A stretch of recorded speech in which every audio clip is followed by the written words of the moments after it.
Bonjour, alors on va faire la fiche d'exercice 4 complément. Si vous n'avez pas encore eu l'occasion de faire les exercices, je vous conseille de les faire avant de regarder le corrigé. Ça serait plus bénéfique pour vous.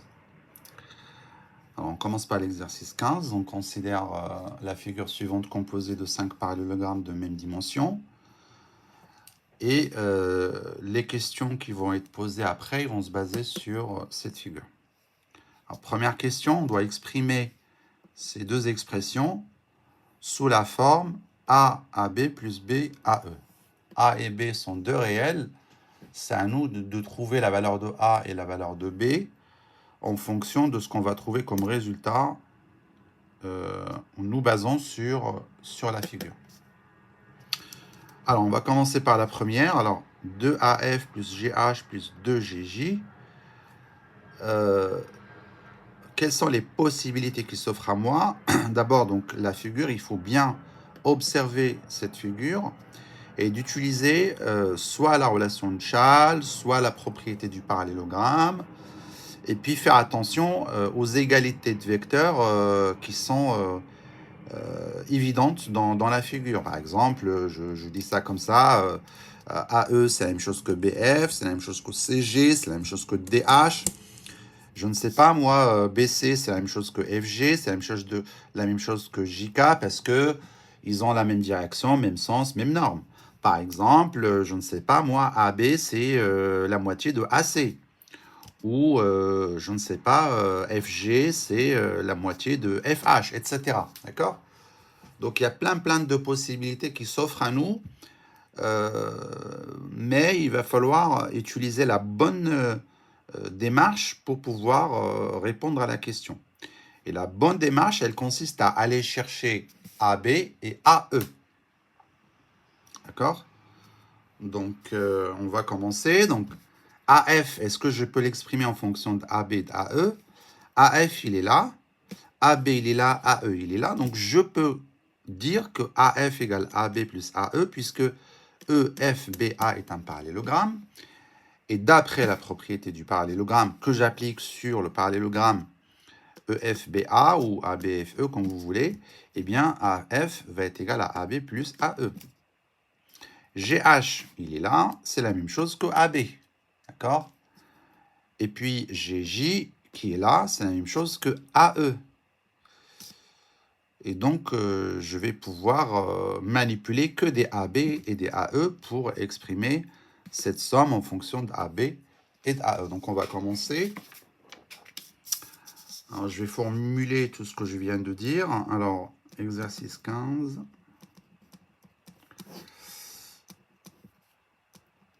D'après la figure,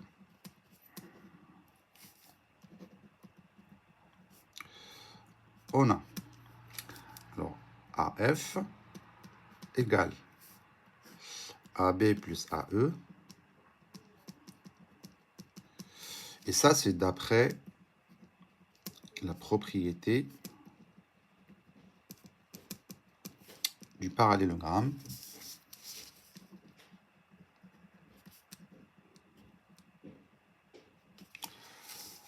appliqué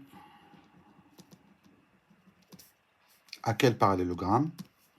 À A, B, F, E. D'accord? Donc là, j'ai exprimé AF en fonction de AB, AE. Maintenant, il me reste GH. Et puis après, GJ. Alors, GH, c'est la même chose que AB. Et GJ, c'est la même chose que AE.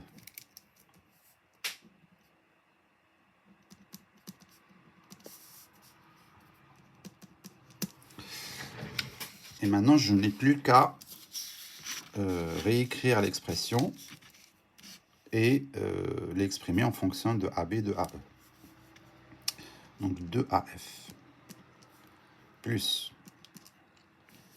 GH plus 2GJ égale, d'accord? Égale, alors 2AF, c'est quoi AF? AF, c'est AB plus AE. Je n'oublie pas les parenthèses, hein. parce que AF, c'est toute cette somme.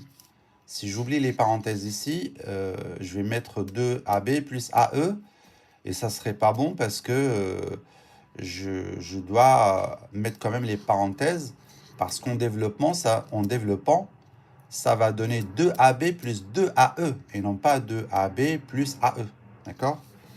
Donc, il ne faut pas oublier les parenthèses. Donc, plus GH, alors GH, c'est AB, plus 2GJ, donc là, c'est pareil. Donc, je vais remplacer GJ par AE, et je développe. Donc, 2AB plus 2AE. Comme je vous ai dit, si jamais j'oublie les parenthèses, imaginez qu'il n'y a pas de parenthèse ici, ça va vous faire 2AB plus AE.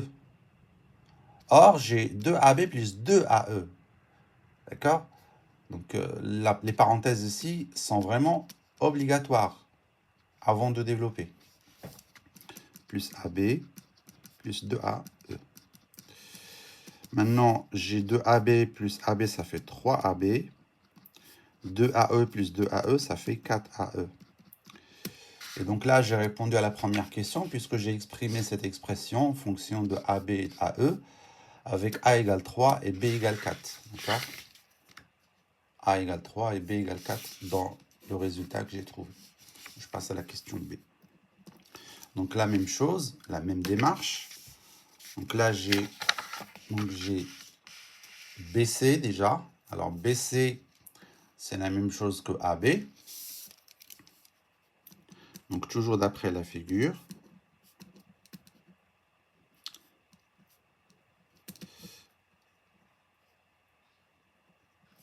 Alors BC égale AB. Ensuite, IG. Alors, IG égale IJ plus IF. Parce que IJGF est un parallélogramme, j'utilise la propriété du parallélogramme.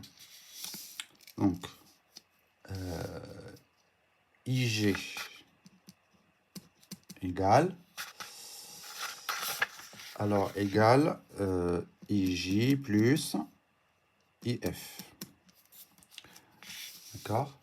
IJ plus IF. Donc, et ça, c'est d'après la propriété du parallélogramme.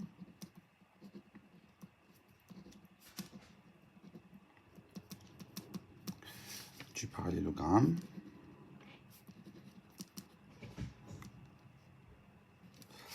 Appliqué à quel parallélogramme? IJGF.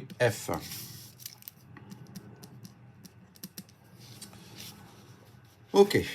Alors, c'est quoi IJ? Alors, IJ, IJ c'est AB. D'accord? Et c'est quoi alors, j'ai dit IJ plus IF. Alors, et c'est quoi IF? Alors, IF, c'est EA. D'accord? Et ça fait AB moins AE. Alors, pourquoi j'ai écrit moins AE? Parce que ce qu'on me demande, c'est quelque chose fois AE. C'est un BAE. Et donc, je vais en fait écrire EA sous forme de moins AE, puisque EA est l'opposé de AE. Ensuite, donc là, j'ai écrit BC en fonction de AB et d'AD, et d'AE, pardon. Ensuite, IG. Maintenant, j'attaque BK. Alors, BK, il est là.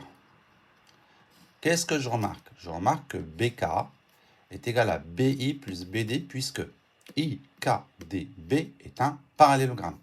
La propriété du parallélogramme appliquée sur celui-ci me donne BK égale BD plus BI.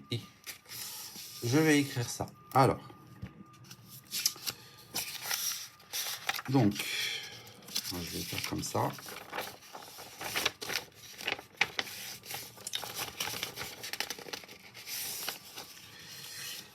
Donc je vais écrire,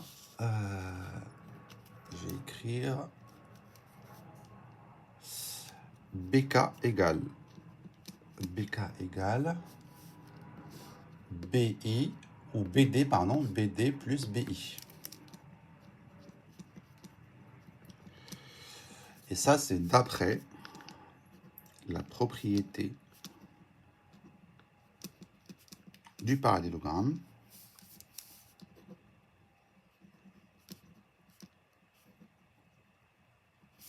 appliqué à quoi? À quel parallélogramme? Appliqué à IKDB. Voilà. Maintenant, je n'ai plus qu'à faire la somme, enfin faire l'expression, donc 5 demi BC plus 2 IG plus BK, et remplacer BC par ce que j'ai trouvé, IG par ce que j'ai trouvé, BK par ce que j'ai trouvé, pour arriver à une expression uniquement en fonction de AB et de AE.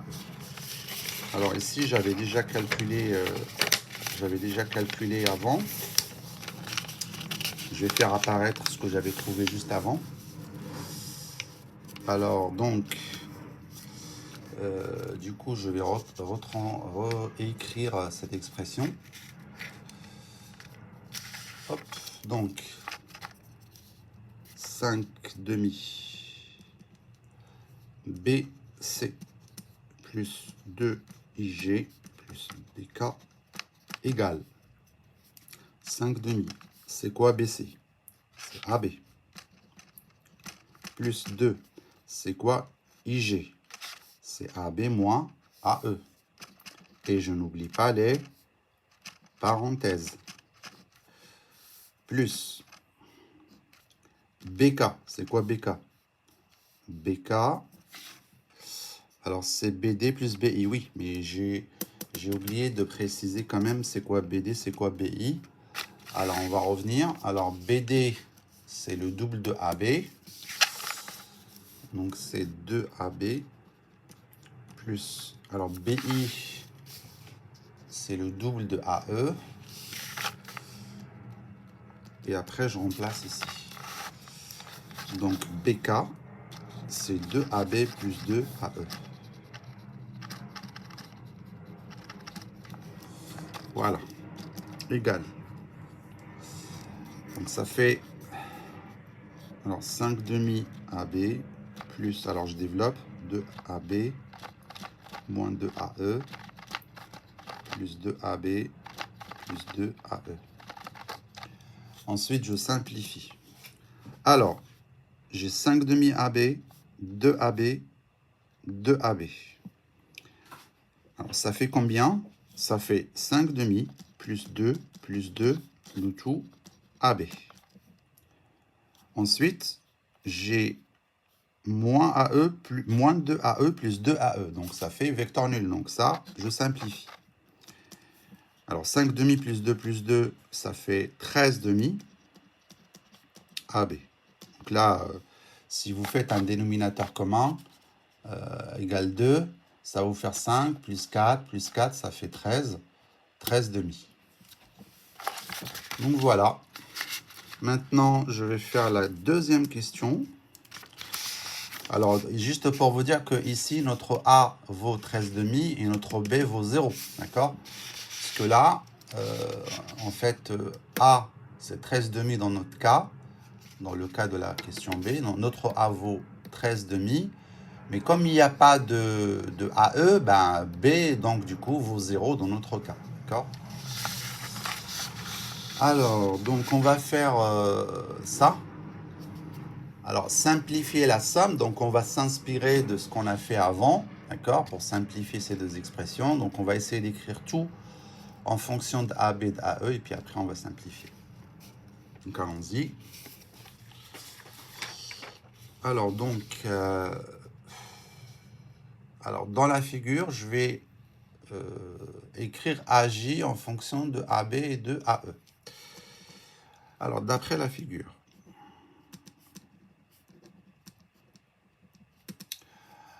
alors AJ égale, alors AJ, il est là. D'accord? Ici, ce qui va m'aider, c'est plutôt la relation de Châle. Donc, je vais écrire AJ égale AC plus CJ. Pourquoi je fais ça? Parce que AC, je peux l'exprimer en fonction de AB. Et CJ, je peux l'exprimer en fonction de AE. Voilà. Ah, c'est quoi AC? Bah, c'est le double de AB. Plus, c'est quoi CJ? C'est le double de AE. Ok, donc ça c'est AJ. En plus, après j'ai HK. Alors HK égale... HK, bah, c'est facile, ça fait AE. Ensuite, j'ai DG. Alors DG égale... Alors, c'est quoi DG? Alors, DG, c'est DC plus DH, puisque GHDC est un parallélogramme. Donc, DG égale DC plus DH. Ça, c'est d'après la propriété du parallélogramme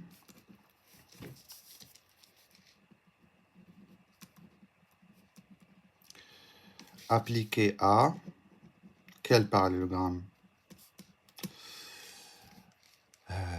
Appliqué à quel parallélogramme? GHDC. Voilà. Alors, c'est quoi DC? Alors, DC, c'est BA. Et c'est quoi DH? C'est AE. BA, c'est moins AB. Et AE, je le laisse tel qu'il est. Allez, maintenant, je vais passer à à JH. Alors, JH égale. Je vais observer la figure. Alors, j'ai fait...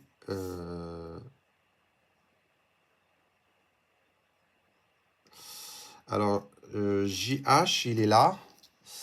Alors, JH, c'est quoi? C'est JK plus JG. En utilisant le parallélogramme JKHG. D'accord? Alors, JH égale...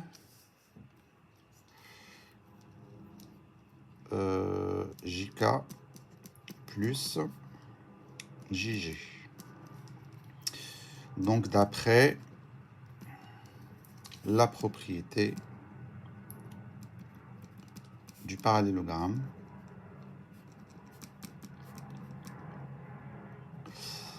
appliqué à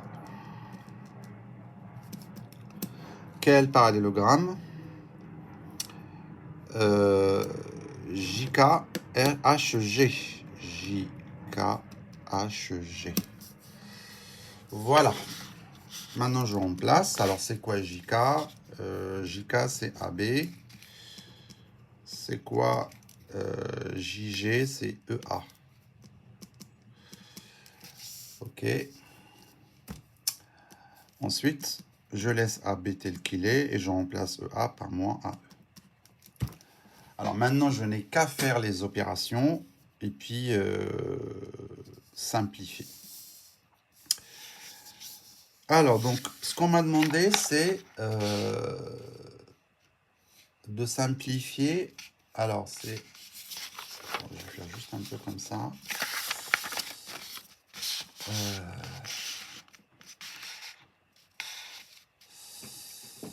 Donc, AJ plus 2HK plus DG plus 2JH. D'accord? Égal. Alors, mon AJ, il est là. D'accord? Il vaut 2AB plus 2AE. OK? Mon HK, il est là. D'accord? HK, HK. Comme ici, je fais x2, donc ici, je vais faire x2. Donc 2HK égale 2AE. Ensuite, DG. Alors DG, il est là. Donc ça fait moins AB plus AE. Donc là, il y a un moins. Moins AB plus AE. Ensuite, j'ai 2JH. Alors JH, il est là. Donc ça fait plus 2 AB moins AE. Voilà.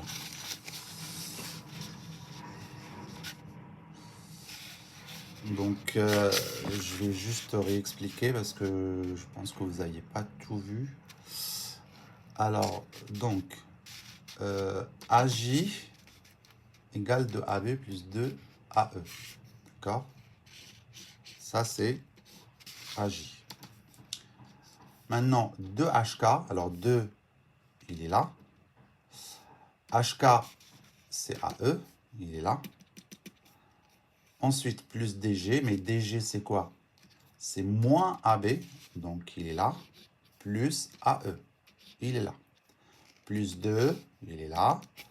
JH, mais JH, c'est AB moins AE. AB moins AE. Donc, je n'oublie pas les parenthèses. Après, je développe, je simplifie. Alors déjà, 2AB moins AB, ça fait AB, déjà. D'accord? Donc, je peux déjà écrire AB. Et du coup, bah, je simplifie déjà cette partie. Ensuite, là, j'ai 2AE plus 2AE plus AE. Donc, ça fait 5AE.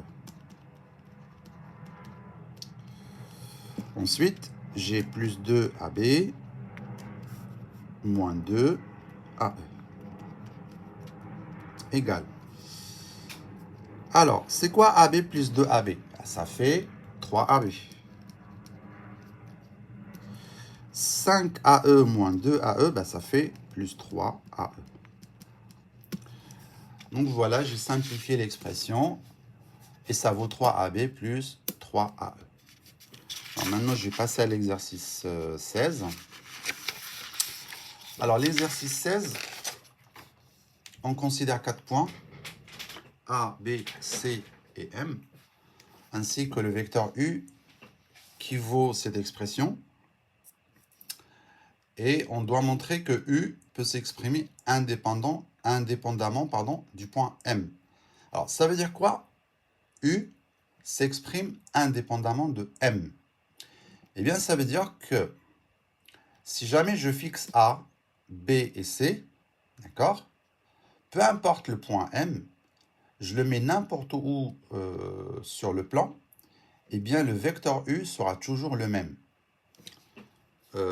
C'est-à-dire, alors je vais vous illustrer ça avec une figure. Alors, on ne nous demande pas de faire une figure, mais juste pour vous montrer ce qu'on veut dire par U ne dépend pas de M. C'est-à-dire que si je choisis mes 3 points A, B et C, par exemple A, B et C, d'accord? Donc, mon vecteur U, qui va s'exprimer en fonction de A, B et C, donc il va être quelque part, donc on verra. On va imaginer, je ne sais pas, qu'il est par exemple quelque part ici. D'accord, le vecteur U. Alors, ça ne veut pas dire que c'est vrai, hein. Ce que je suis en train de vous dire, c'est juste que le vecteur U, il sera en fonction de A, B et C. Eh bien, peu importe, donc là on fixe A, B et C, donc peu importe la position de M, que l'on mette M ici, ici, ici ou ici, on s'en fout. Le vecteur U ne va pas bouger, il va rester le même. Donc c'est ça, U s'exprime indépendamment de M. Alors donc, l'idée c'est d'exprimer U uniquement en fonction des vecteurs qui mettent en jeu les points A, B et C. C'est tout. Donc en fonction de AB et AC, ou en fonction de AB et BC, etc. D'accord? Donc ça, c'est juste une parenthèse. Attention, je vous le redis, le vecteur U par rapport au point A, B et C, c'est pas forcément lui, hein, mais j'en sais pas encore parce que j'ai pas encore fait l'exercice. Mais juste pour vous montrer qu'une fois que j'ai fixé A, B et C, le vecteur U il va avoir une position, mais qu'elle va plus bouger, peu importe le M que je vais mettre sur le plan. Alors après, une fois que je vais trouver la véritable expression de U, À ce moment-là, je vous ferai une figure qui est exacte, d'accord? Alors, allons-y, donc U, donc exercice 16. Alors, U égale MA moins 2MB plus MC. Alors, l'idée, c'est que U, je puisse l'exprimer indépendamment de M, c'est-à-dire que M va pouvoir disparaître de l'expression que je vais trouver ici. La seule relation à laquelle je pense, c'est la relation de Schall, et c'est une relation qui va me permettre de simplifier M. Donc, on va y aller. Alors, MA, alors c'est quoi moins 2MB? C'est plus 2BM, plus MC. Ensuite, je vais écrire 2BM, je vais l'écrire sous forme de BM plus BM.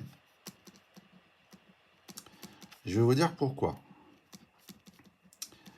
Comme moi, j'ai envie d'utiliser la relation de Schall, pour pouvoir faire disparaître le M de MA, j'ai intérêt à avoir quelque chose qui se termine par un M. Si je prends 2BM et je l'écris sous forme de BM plus BM, je vais avoir un BM que je vais utiliser avec MA. Et puis, la même chose avec MC. Et mon deuxième BM, je vais utiliser la relation de Schall avec MC. Donc, en gros, le premier BM, je vais l'utiliser avec lui. Et le deuxième BM, je vais l'utiliser avec lui.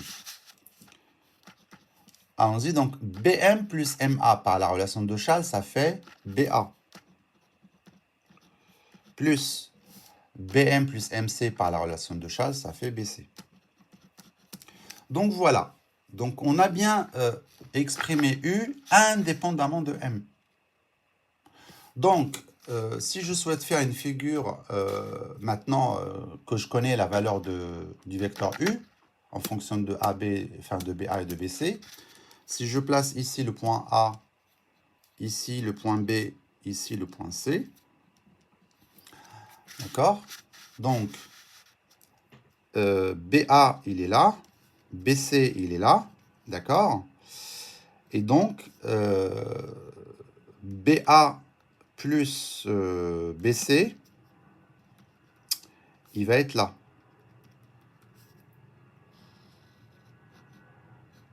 D'accord?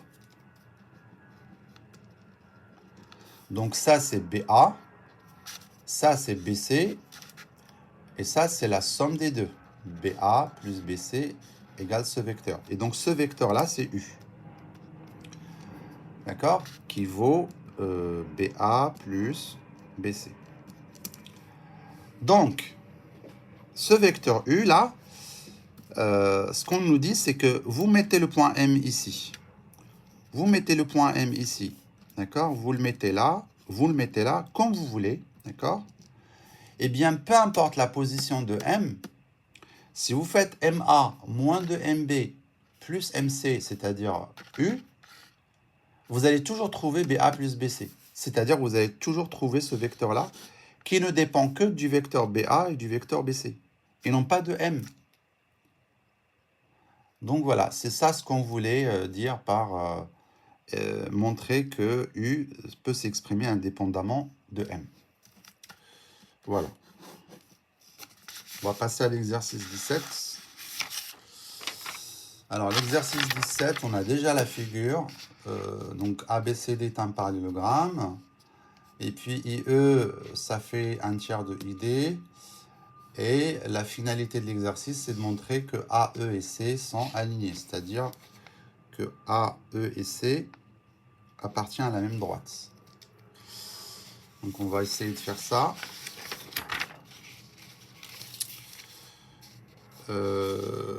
Alors,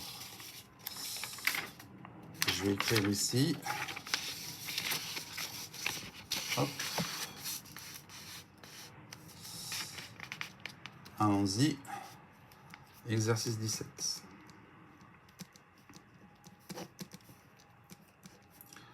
Alors, AE égale.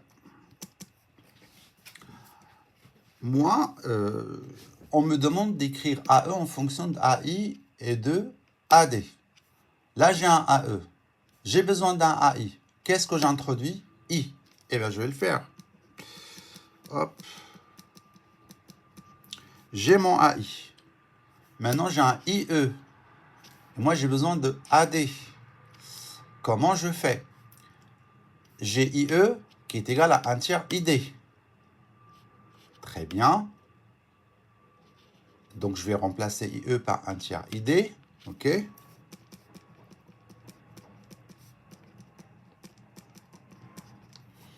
J'ai toujours pas AD. Mais, si j'introduis A ici, ça va me faire 1 tiers IA plus AD. IA, bah avec AI, c'est l'opposé. Et AD, bah, j'en ai besoin. Et j'ai fini. D'accord? Donc, c'est ce qu'on va faire.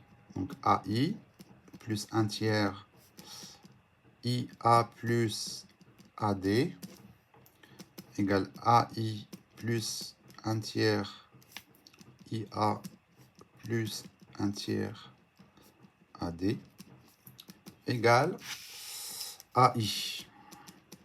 Alors, c'est quoi 1 tiers IA? C'est moins 1 tiers AI plus 1 tiers AD. Pourquoi j'ai remplacé 1 tiers IA par moins 1 tiers AI? Parce qu'on me demande d'écrire AE en fonction de AI et d'AD, et non pas de IA et d'AD. Je continue. Donc, AI moins 1 tiers AI, bah, ça fait 2 tiers AI, plus 1 tiers AD, et j'ai terminé. Donc, j'ai exprimé AE en fonction de AI et d'AD. Alors, après, exprimer AC cette fois-ci en fonction de AI et AD. Alors, AC égale. Alors, j'observe la figure, AC, il est là. Enfin, le vecteur AC, il est là. Et moi, j'ai envie de l'exprimer en fonction de AI et de AD. Alors, je sais déjà que je peux exprimer AC en fonction de AB et de AD. Puisque ABCD est un parallélogramme, donc AC est égal à AB plus AD. AD, j'en ai besoin. Il me reste AB. Et moi, j'ai besoin d'un AI. Mais comme I est le milieu de AB, je peux écrire AB égale 2AI. Et voilà. Je peux conclure. Donc, on fait comme ça. Donc, AC égale AB plus AD. Parce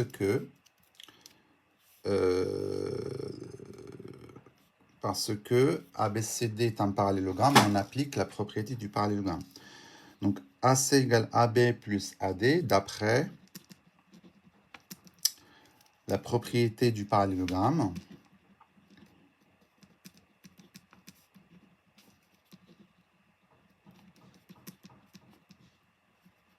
appliquée à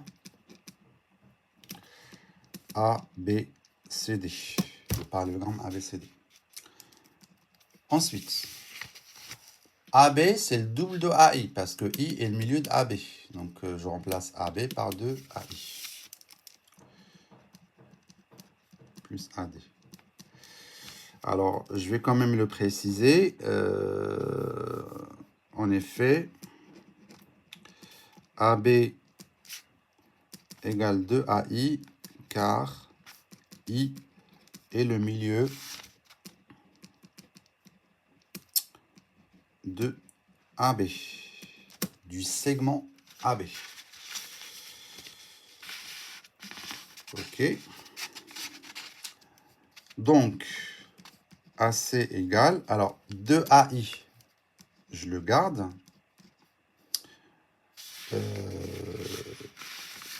Plus AD, je le garde, j'ai fini en fait.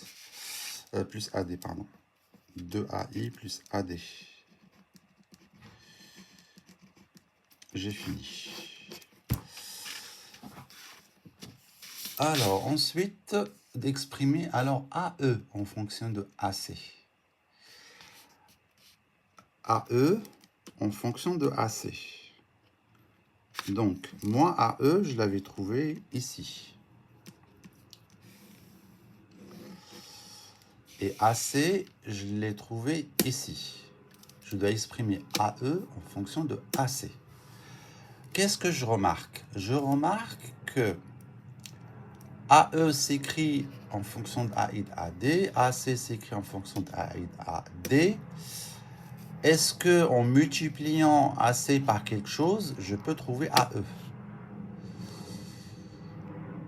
Eh bien oui. Remarquez, si vous multipliez AC par 1 tiers, eh bien 2 fois 1 tiers, ça fait 2 tiers, il est là.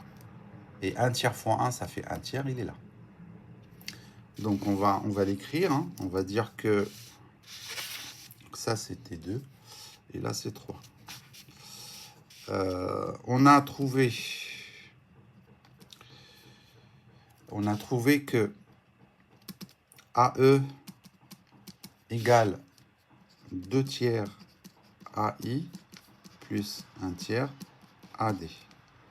Donc, AE égale, alors si je factorise par 1 tiers, donc ça fait 2 AI, d'accord, je factorise par 1 tiers, ça fait 2 AI, parce que 2 tiers AI, d'accord, plus AD, d'accord, parce que 1 tiers AD, il est là, égale 1 tiers, mais 2 AI plus AD, 2 AI plus AD, c'est AC. D'accord? Et ça, c'est d'après la question 2. Et ça, c'est d'après la question 1. Voilà. Ainsi, AE égale 1 tiers AC. Voilà. On a exprimé AE en fonction de AC. Et si on regarde la figure, en fait, on voit bien que AE vaut 1 tiers de AC. Hein. Ça se voit. Hein. Enfin, en le prouvant, oui, on est sûr, mais d'un point de vue figure, on voit bien que c'est cohérent. Maintenant, conclure. Alors, pour conclure, on va conclure quoi? Alors, pour conclure, il faut revenir à la finalité de l'exercice. Hein. C'était quoi le but?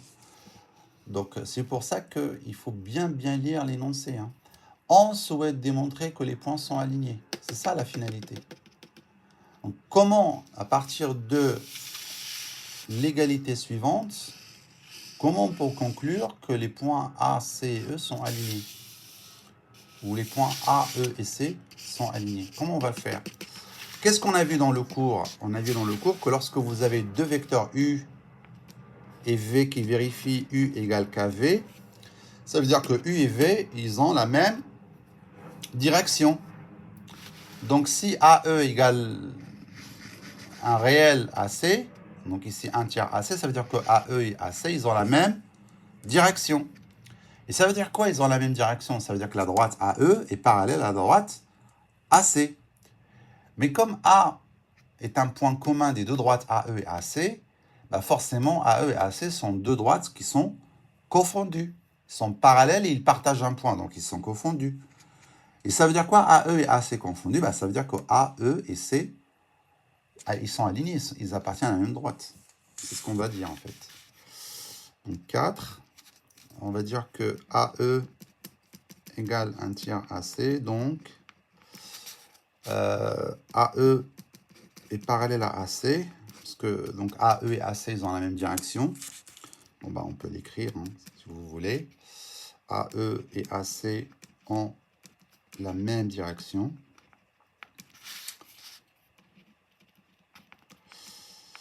Alors, entre parenthèses, on ne l'a pas encore vu dans le cours, mais pour votre information, on dit que les vecteurs AE et AC sont collinéaires. D'accord? Donc ça, c'est un vocabulaire qu'on n'a pas encore vu, mais c'est juste pour votre information. Nous, ce qu'on a vu, c'est que lorsque j'ai un U égale KV, je constate que U et V, ils ont la même direction. Et donc ça suffit pour faire cette question.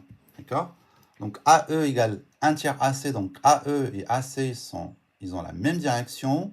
Donc la droite AE est parallèle à la droite AC. Mais A appartient aux deux droites D'accord? Donc, vous avez deux droites parallèles et qui partagent un point. Donc, forcément, ils partagent tous les points. D'accord? Les deux droites sont confondues. Donc, AE et AC sont confondus.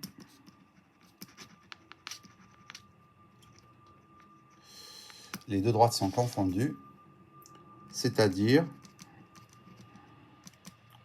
A, E et C sont alignés.